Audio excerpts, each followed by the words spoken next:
From paying $690 a month to lease a car you'll never own, to investing that money in building $27,000 in real assets instead. These are 10 investments that are keeping you poor. It feels responsible, it feels adult. It feels like something your financially stable uncle would nod at approvingly. Keeping a big cushion of cash in your savings account, just in case. But here's a Swiss twist. They don't do that. While most people believe a thick pile of emergency cash equals safety, the Swiss wealthy treat idle cash like unproductive employees. Tolerated but never trusted with too much responsibility. The emotional pull is strong. Cash is visible. It's tangible. It gives a sense of control. But the truth is, excess cash just silently loses value every year. Inflation doesn't knock. It seeps in. And unless that money is working for you, it's shrinking. Let's look at some cold facts. Average inflation in Switzerland hovers around 2% annually. That may sound mild, but over 10 years, it can erode 20% of your purchasing power.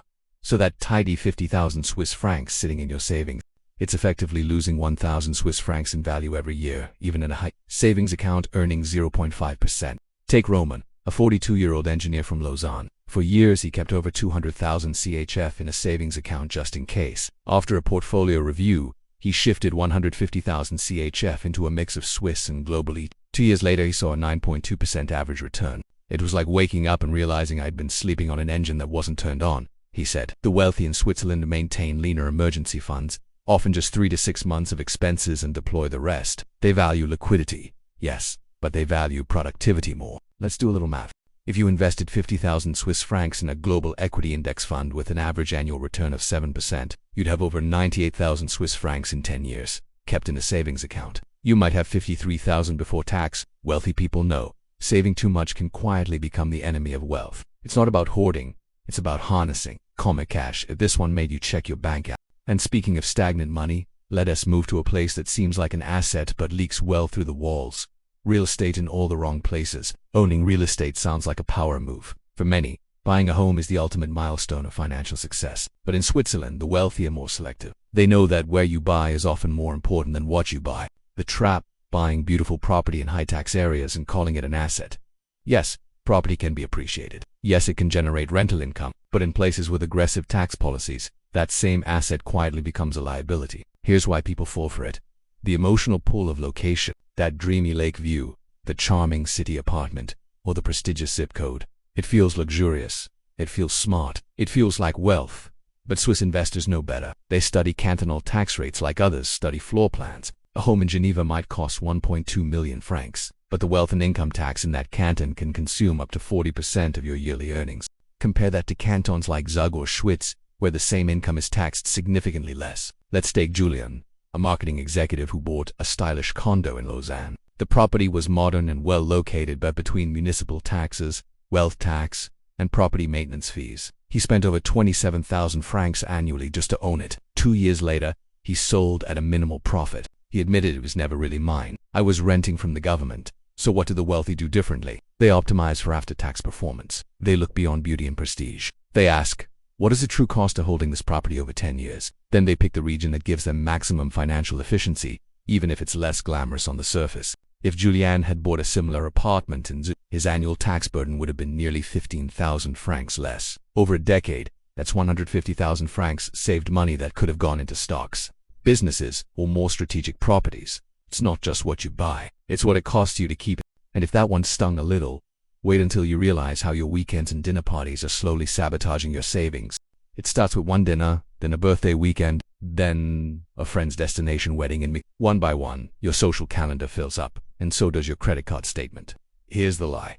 I'm building relationships. But in Switzerland, the wealthiest people understand a different truth. Real wealth isn't built through constant social spending. It's built through quiet discipline. The emotional bait, FOMO, fear of missing out. You don't want to be the person who says no, so you say yes over and over. 2 meals out, group trips, fancy brunches, and overpriced experiences. It's only money, you think, but that thinking adds up. Let's look at the numbers. A weekend trip might cost $800. A monthly rotation of birthdays, dinners, and drinks could add up to $500 or more. Multiply that over a year, and you're looking at 5 figures gone. For many, that's their entire annual savings potential. Consider Clara, a 29-year-old architect living in Zurich. She made good money, but every month felt tight. After doing a year-long expense audit, she discovered she had spent nearly 18,000 francs on social activities alone, more than she had contributed to her retirement fund. I wasn't living lavishly, she said. I was just saying yes too much. The Swiss wealthy think differently. They don't attend everything, they prioritize. They decline invitations when it doesn't align with their goals. They don't fear missing out. They fear drifting financially. What's the smarter move? Set a yearly social budget, just like any other spending category. Learn to say, thanks for the invite, but I'm saving for something bigger.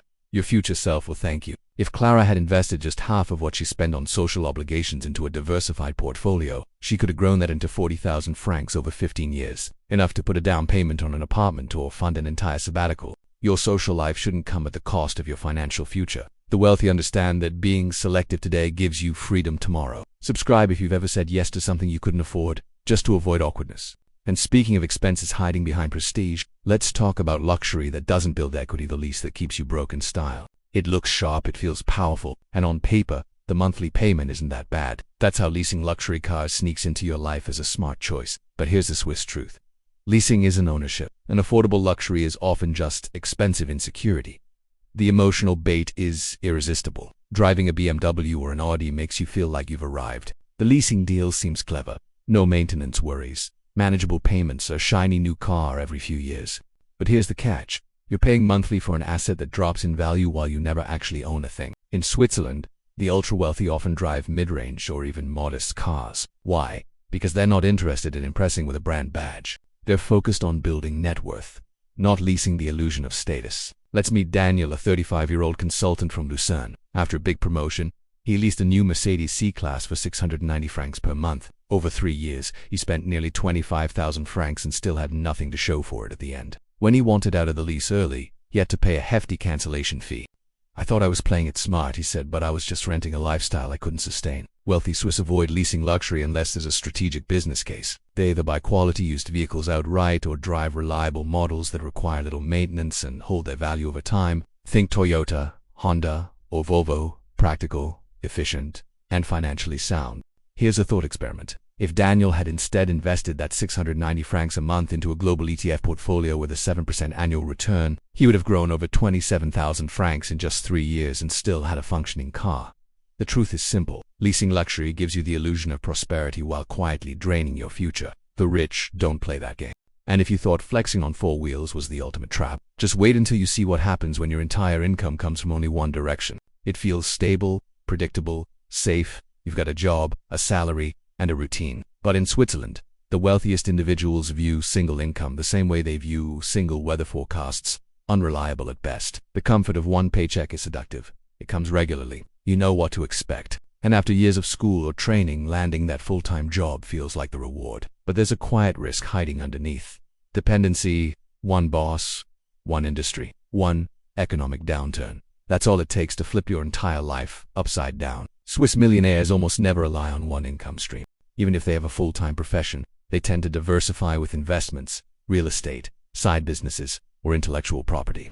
They spread risk like a portfolio because they know job security is never permanent. Let's talk about Miral, a pharmaceutical executive from Boston. She earned over 180,000 francs per year. Impressive. Yes, but when her company merged and her role was eliminated, she had zero backup income. It took her 14 months to find another position. In that time, she drained 40% of her savings. I thought I was safe, she said, but I was just exposed. So what do the wealthy do? They build what the Swiss call skull and pillars of income. One from work, another from dividends, maybe rental income, or a small business. They create redundancy, which gives them resilience. Even modest side streams help. Imagine earning just 600 francs a month from a digital product, freelance skill, or rental. That's over 7,000 francs per year, enough to cover a vacation, a year of groceries, or reinvest in more passive streams. Now imagine investing that 7,000 francs annually into an index fund with 7% returns. In 20 years, you'd have over 300,000 francs, all from a small stream that started on the side. Relying on one income source is like standing on one leg in a windstorm. Eventually, you'll wobble.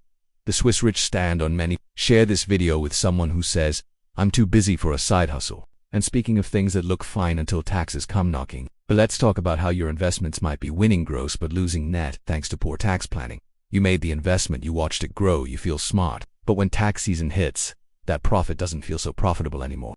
That's because most people focus on gross returns. The Swiss wealthy, they only care about what they actually keep. Here's the trap. Celebrating investment gains without knowing how they're taxed. You might earn 12% on a stock, but if your capital gains, dividend, or rental income get taxed heavily, you're left with far less than expected. Emotionally, it's satisfying to watch numbers rise. The brokerage account balance grows, and it feels like momentum. But if you don't structure your portfolio with tax efficiency in mind, you're giving away thousands without realizing it. In Switzerland, tax planning is part of the investment strategy from day one. Wealthy Swiss individuals structure their assets through efficient vehicles. They use tax-advantaged retirement accounts, stagger sales to reduce taxable gains, and choose funds that distribute income in tax-friendly ways. Let's take Mark, a 47-year-old investor in Bern. He was thrilled when his foreign REITs paid out nearly 20,000 francs in dividends. But when his tax return came, he owed over 6,000 francs on those payouts. Why? He hadn't accounted for double taxation on international holdings. "I thought I was growing wealth," he said. "I was just feeding the system." High net worth Swiss individuals work closely with tax advisors who calculate after-tax returns, not just projected gains. They ask questions like, "How can I defer this income?"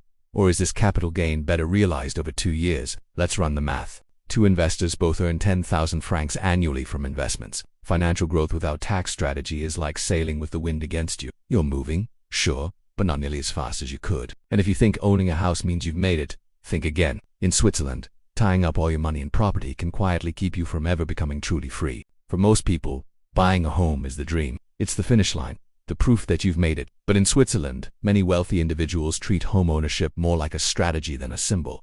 And sometimes, that strategy is to rent. Here's the misunderstanding. Owning property is always better than renting. But that's not universally true, especially when ownership eats up liquidity. A house might feel like an asset, but if it locks up your cash and limits your financial agility, it becomes a weight instead of a win. People crave permanence. Owning feels safe, grown-up, respectable. Friends cheer. Parents nod approvingly. But the truth, many homeowners are house-rich and cash. In Switzerland, the real estate market is unique. Mortgages often require significant down payments, and amortization rules force homeowners to carry long-term debt. That's why wealthy Swiss often avoid buying unless it aligns with their larger financial picture. They don't rush to own, they calculate when it makes sense. Take Sarah, a 38-year-old IT manager in Zurich. She poured her savings into a 1.1 million franc apartment, leaving only 10,000 francs in liquid reserves. 2 years later, her company down. Without cash flow and no easy way to access equity, she was forced to take a personal loan just to cover expenses. "I owned my dream home," she said, "but I had no room to breathe." The wealthy think differently.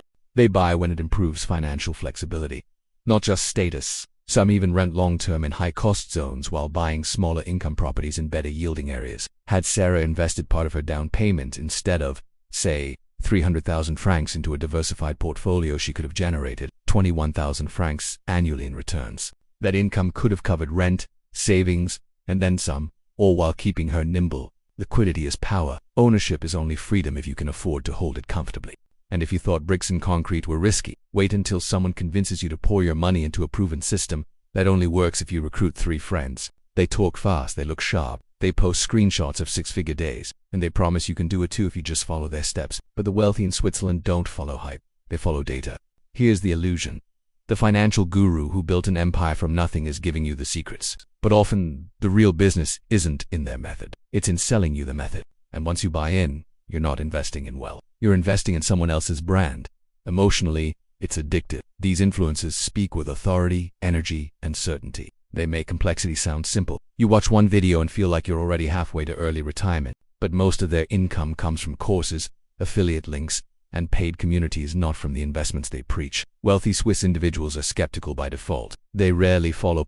Instead, they trust vetted strategies, academic research, and licensed professionals. Their motto, "If it sounds too good to be true, it usually is," especially when it fits perfectly in a YouTube thumbnail. Let's talk about Eric, a 31-year-old freelancer from Lausanne. He spent over 5,000 francs on mentorships and trading blueprints from 3 different online influencers. He followed their steps religiously, even quitting his job to trade full-time. Within a year, he had burned through most of his savings. "It was all smoke and mirrors," he said. "I didn't lose money trading. I lost it buying belief." Real wealth builders study what works over decades, not just trends of the month. They focus on compounding, diversification, and tax efficiency, things that rarely go viral, but quietly build fortunes. If Eric had invested that 5,000 francs into a simple low-cost index fund and committed to dollar-cost average, he could have doubled his money in 10 years without needing a guru, Discord group, or motivational playlist. The Swiss secret: quiet analysis beats loud charisma. Every time. And if you think that was risky, wait until you see how some people use debt to fund lifestyle upgrades instead of buying freedom. Debt can be powerful. Used wisely, it multiplies wealth. Used emotionally, it multiplies regret. The wealthy in Switzerland know the difference, and they use debt with surgical precision. Here's the illusion: I can afford it monthly. That logic leads millions into car loans, luxury vacations on credit, and personal loans for it feels smart in the moment. You're leveraging your future earnings, right? But if the debt funds lifestyle instead of income-generating assets, it's not leverage, it's a leash. The emotional pull is massive. You want the comfort, the upgrade, the validation, and the credit system makes it easy. Low interest, flexible terms, instant approvals. But that convenience is designed to keep you paying, not progressing. In Switzerland, wealthy individuals approach debt the same way they approach risk, with intention. They use mortgages to finance appreciating real estate. They use business loans to scale companies. But you'll rarely find them financing a new watch or booking a holiday on borrowed money. That's not wealth building. That's financial cosplay. Take Lucas, a 34-year-old software developer in Lucerne. When remote work became permanent, he took out a 20,000 franc loan to redesign his home office designer desk. Smart lighting, premium coffee bar. I thought it would boost productivity, he said. But when his company restructured 6 months later, Lucas found himself unemployed and stuck with payments that now felt suffocating. If instead he had spent 5,000 francs and invested the remaining 15,000 into a portfolio yielding 6% annually, he would have earned 900 francs per year passively, money that could have actually bought him time and options. Debt isn't the enemy. Misused debt is. The wealthy use it to buy assets that generate returns, not comforts that fade. Always ask, will this debt put money in my pocket, or take it out every month? That one question can change your entire financial trajectory. And finally, we've reached the worst offender, a financial move that feels like success. You're earning 6 figures, maybe even multiple 6 figures. You feel successful, validated, ahead of the curve. But here's the Swiss secret: income is not wealth, and mistaking one for the other is how high earners stay broke. The emotional pull is enormous. You work hard, get promoted, and see bigger numbers in your paycheck. So you upgrade your life, a better car, a larger home, fancier vacations. You feel like you're climbing. But your net worth, it's barely moving. The illusion is this: more income means more freedom. But in reality, it often means more spending. Lifestyle inflation eats raises like snacks. The more you earn, the more you feel entitled to spend, and the cycle continues. In Switzerland, the wealthiest individuals often live surprisingly modest lives. They don't scale their lifestyle with every raise. Instead, they expand their assets. They view income as fuel, not a finish line. Take Sandra, a 39-year-old executive in Geneva. She earned over 240,000 francs a year, lived in a luxury apartment, and took 3 international trips a year. But when her financial advisor asked her to list her net worth, she was shocked to find she had less than 20,000 francs in liquid assets. I thought I was wealthy, she said. I was just expensive. Wealth is what you keep, not what you earn. Net worth is the scoreboard. Income is just the starting whistle. Here's a simple comparison. Swiss wealth building is quiet. It's slow, it's strategic, and it doesn't care about your salary, only your surplus. The next video breaks habits that quietly cost you a fortune.